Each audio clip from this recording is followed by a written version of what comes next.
I just found that I was fascinated not only with the science of health and healing, but how we approach this.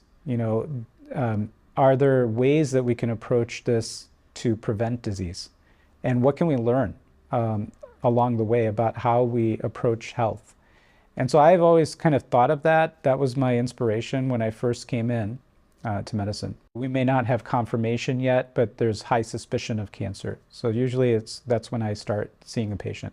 It's just as important for the patient to be an active participant in their care, to have choice, but also do things that also help us, whether that's eating right, the right kind of physical activity, managing all sorts of things like stress, and telling us when things are going on. It takes both of us.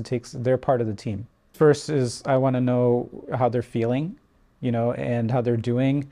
I certainly want to know how their health is overall, because that's important for us as we start considering a plan.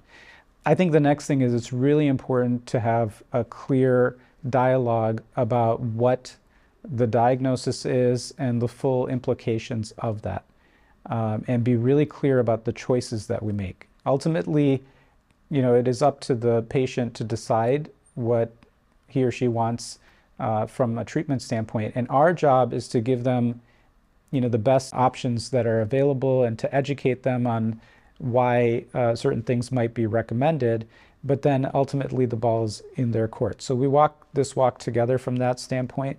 So I want to be really clear about that. And then, we lay out a plan and talk about the next steps. I think that's really, really important, is to first spend enough time listening, but also really explain things in a way that people can understand, that is clear, and then that's honest. It's an exciting time in our field.